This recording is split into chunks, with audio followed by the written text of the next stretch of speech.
আসসালামু আলাইকুম। কাছে ও দূরে যে যেখান থেকে আমার ভিডিও দেখছেন সবাই কেমন আছেন প্রিয় আপু ও ভাইয়েরা। তো চলে আসলাম বরাবরের মতো আবারও আমি নতুন একটি রেসিপি শেয়ার করার জন্য আমার বন্ধুদের সাথে।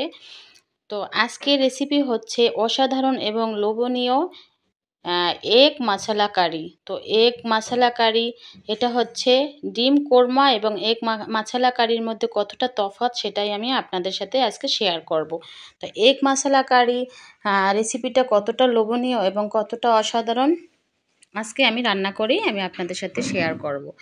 তো বাসায় মেহমান আসলে কিন্তু এই এগ মাসালা কারি তৈরি করে দিলে কিন্তু সবাই অনেক বেশি খুশি হবে এবং বলবে যেটা কিভাবে রান্না করেছেন। তো প্রথমে আমি কিন্তু ডিমগুলো ভালোভাবে সেদ্ধ করে নিব।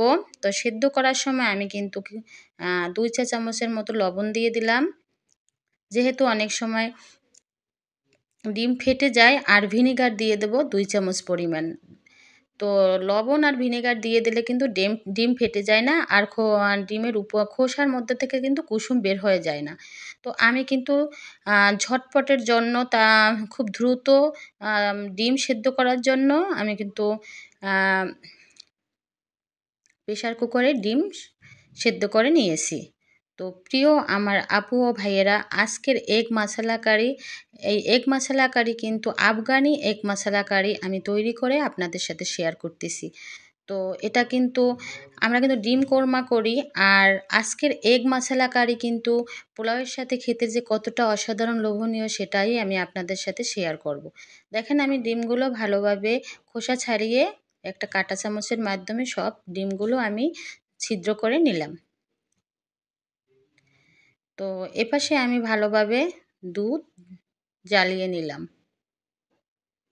যেহেতু আমার দুধের স্বরের প্রয়োজন আছে।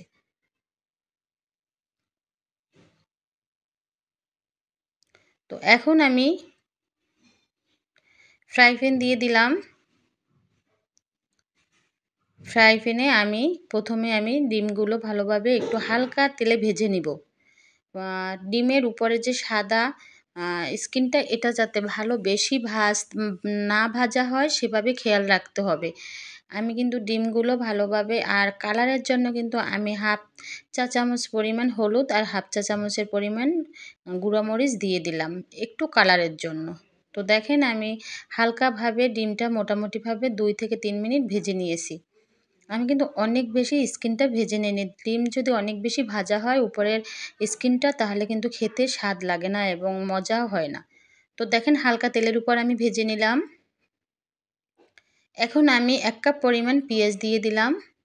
সে একই তেলের মধ্যে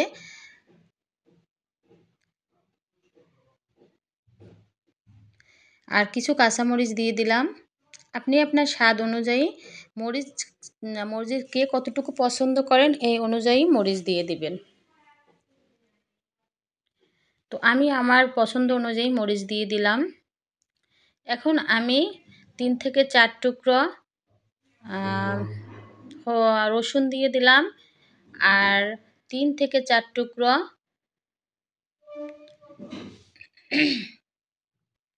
কাঠবাদাম দিয়ে দিলাম, আর আদা দিয়ে দিলাম 3 থেকে 4 টুকরো। তো পরিমাণ মতো সব দিয়ে দিলাম। আদা দিলাম 4 টুকরো, আর রসুন দিলাম, একটা রসুন দিয়ে দিলাম। আর এটা আমি মোটামুটি ভেজে নিলাম। দেখেন এটা অনেক বেশি ভেজে নেইনি, 5 মিনিটের মতো ভেজে নিয়েছি। আর কিছু কাঠবাদাম, আপনারা কাজু বাদামও দিয়ে দিতে পারেন, তো আমি কাঠবাদাম দিয়ে দিয়েছি। তো দেখেন সব উপকরণগুলো ভেজে নিয়ে আমি এখন ব্লেন্ডার করে নিব।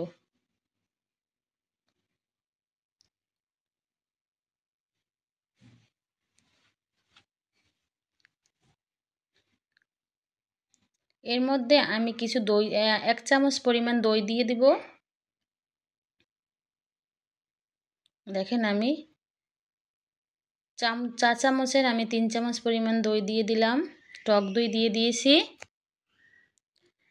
আর গরুর দুধের সর দিয়ে দিলাম 2 চামচ, আর দুধ সহ আমি সর দিয়ে দিলাম। এটা গরুর দুধ আমি জ্বালিয়ে নিয়েছিলাম। এটা আমি দুধ দুধ 2 চামচ দুধ দিয়ে দিলাম, তার সাথে আমি 1 চামচ সর দিয়েছি। এখন আমি এটা ব্লেন্ডার করে নেব। ব্লেন্ডার করে নেওয়া হয়ে গেছে। এখন আমি দেখেন ধনিয়া পাতা, এখন এর সাথে আমি ধনিয়া পাতা দিয়ে ব্লেন্ডার করে নেব। দেখেন আমার ব্লেন্ডার হয়ে গেল। এখন আমি একটা বাটিতে সব উপকরণ আমি ঢেলে নেব।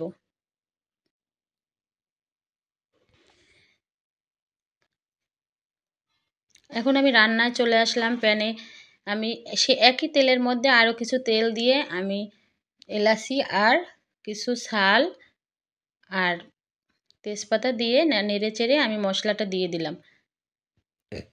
প্রিয় আমার বন্ধুরা, এই রান্নাটা কিন্তু খুবই অল্প সময়ের মধ্যে রান্না করতে হবে, অনেক বেশি পানি দেওয়া যাবে না, যেহেতু এটা হচ্ছে এগ মশলা কারি।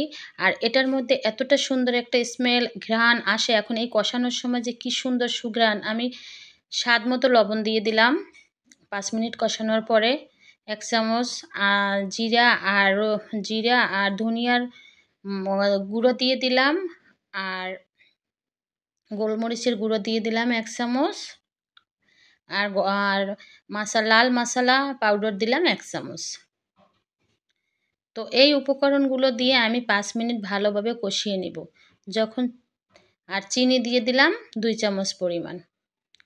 5 মিনিট কষিয়ে আবার চিনি দিয়ে দিলাম 2 চামচ পরিমাণ। এখন আমি কষাতে কষাতে যখন মশলা দিয়ে তেল বের হয়ে যাবে, তখন আমি ডিম দিয়ে দিব। দেখেন আমার তেল বের হয়ে গেছে মশলা দিয়ে। এখন আমি এটা কিন্তু কষানোর উপরেই অনেক বেশি মজা হবে, আর পানির পরিমাণ খুবই কম দিতে হবে। এটা আমি 10 মিনিট ডিমটা এখন আমি 10 মিনিট কষিয়ে নেব। প্রিয় আমার বন্ধুরা, আপুরা, অবশ্যই অবশ্যই আফগানি এগ মশলা কারি অবশ্যই বাসায় মেহমান আসলে অবশ্যই তৈরি করবেন। আর এই রান্নাটা কিন্তু সবুজ হয়ে যায়, আর এতটা মজা হয়, এতটা লোভনীয় হয়, যা রান্না না করলে বুঝতেই পারবেন না। দেখেন আমি কিন্তু পানি কষিয়ে 10 মিনিট কষিয়ে পানি দিয়ে দিলাম। আমি কিন্তু 1 কাপ পরিমাণ পানি দিয়ে দিয়েছি, যেহেতু অনেক বেশি পানি দেওয়া যাবে না আর অনেক বেশি রান্না করা যাবে না, অল্প সময়ের মধ্যে রান্না করতে হবে। তো এখন আমি 1 চামচ পরিমাণ ঘি দিয়ে দিলাম, বাটার দিয়ে দিলাম 1 চামচ পরিমাণ। প্রিয় বন্ধুরা, অবশ্যই অবশ্যই বাসায় একদিন হলেও ট্রাই করবেন। যারা আমার ভিডিও দেখছেন তাদেরকে অসংখ্য ধন্যবাদ। যারা আমাকে অলরেডি সাবস্ক্রাইব করছেন তাদেরকে অসংখ্য ধন্যবাদ। আর যারা নতুন আমার ভিডিও দেখছেন তাদেরকে আমি অনুরোধ যে আমাকে একটু সাবস্ক্রাইব করবেন, আমার পাশে থাকবেন। দেখেন ভালোভাবে কষিয়ে আমি এর উপরে আবার দুধ দিয়ে দিলাম। আমি কিন্তু গরুর দুধ দিয়ে দিলাম 1 কাপ পরিমাণ, আমি আর পানি দেইনি। এখন আমি স্বাদ মতো আরেকটু চিনি দিয়ে দিলাম উপর থেকে। এটা যে কতটা মজা হয়েছে, আর বাসায় পোলাওয়ের সাথে খেতে যে কতটা মজা হয়েছে, যা না করলে বাসায় ট্রাই বুঝতেই পারবেন না। একদিন হলেও আমার প্রিয় আপুরা বাসায় ট্রাই করেন, আর আমাকে কমেন্টে জানান দেখেন যে খেতে কতটা মজা হয়েছে এবং কতটা অসাধারণ হয়েছে। আর এটা যদি বাসায় মেহমান আসে অবশ্যই সামনে দিলে অবশ্যই জিজ্ঞেস করবে যে এটা কালারটা সবুজ কেন, খেতে এতটা মজা। তো অবশ্যই জিজ্ঞেস করবে মেহমান আসলে বাসায়। তো আমি এখন কিছু ব্রেস্তা ভেজে নিব, উপর থেকে হালকা একটু ব্রেস্তা দিয়ে দেব। তো প্রিয় প্রিয় আমার আপু ও ভাইয়েরা, আমার প্রিয় কাছেও দূরের বন্ধুরা, যে যেখান থেকে আমার এই এগ মশলা কারি দেখছেন, সবাইকে আমার অনুরোধ বাসায় একদিন হলেও আপনারা ট্রাই করবেন, না হলে অনেক বেশি মিস করবেন। আর এই রান্নাটা পোলাওয়ের সাথে খেতে অসম্ভব মজা এবং অনেক মজা হয়েছে, অনেক লোভনীয় হয়েছে। দেখেন আমি এখন টেবিলে দিচ্ছি, একটা বাটিতে আমি সার্ভ করতেছি। কতটা দেখতে সুন্দর হয়েছে, কতটা লোভনীয় হয়েছে, কালারটা কতটা সুন্দর হয়েছে, আর খেতেও অসম্ভব মজা হয়েছে। তো অবশ্যই অবশ্যই যারা আমার ভিডিও দেখছেন অবশ্যই প্রিয় আপু ভাইয়েরা আমাকে সাবস্ক্রাইব করবেন, লাইক ও কমেন্ট করবেন। আর বাসায় তৈরি করে অবশ্যই কমেন্টে জানাবেন যে হ্যাঁ খেতে কতটা মজা হয়েছে।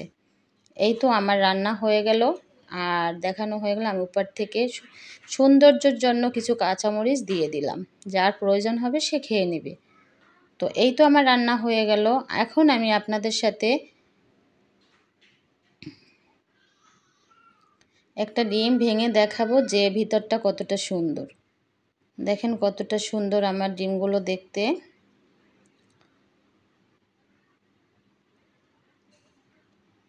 বাসায় নতুন মেহমান আসলে বা নিজেদের যখন মন চায় খেতে, এভাবে ঝটপটে তৈরি করে। নতুন যে কোনো জিনিস সবারই খেতে মন চায়, তো আমরা তো সবাই ডিম কোরমা খাই। তো এভাবে একদিন যদি এগ মশলা কারি তৈরি করে আমরা বাসায় খাই, তাহলে কিন্তু মনও ফ্রেশ লাগে আর তৃপ্তিও হয়। তো দেখেন আমি একটা বা অন্য একটা পিসে উঠিয়ে বাটিতে উঠিয়ে আমি দেখাচ্ছি আমার ডিমের ভিতরটা কতটা সুন্দর। তো আজকে আমার বাচ্চারা অনেক মজা করে পোলাও খেয়েছে ডিমের সাথে, আর বাসায় সবাই খেয়েছে অনেক মজা করে, মানে সবাই অনেক প্রশংসা করেছে আমার। হ্যাঁ, এটা অনেক নতুন খেয়েছি, এতটা অসাধারণ লোভনীয় কখনো ডিম কোরমা খেয়েছি, আর এতটা সুঘ্রাণ বের হয়েছে, এতটা মানে স্বাদ হয়েছে। আর ঘ্রাণে মানে আমার বাসায় রান্না করছি তখন সবাই জিজ্ঞেস করছে কী রান্না করো তুমি, এত ঘ্রাণ কেন, এত সুঘ্রাণ কেন। বলছি খাওয়ার সময় সবাই বুঝতে পারবা যে আমি কী রান্না করতেছি। তো সবাই অনেক প্রশংসা করেছে, আমার প্রিয় আপুরা সবাই। তো আমি প্রশংসা শুনতে ভালো লাগে। তো বাসায় একদিন ট্রাই করে বাসার সবাইকে খাওয়াই, সমস্যা কি, অবশ্যই ট্রাই করবেন। ভালো থাকবেন, শুভকামনায়, আল্লাহ হাফেজ।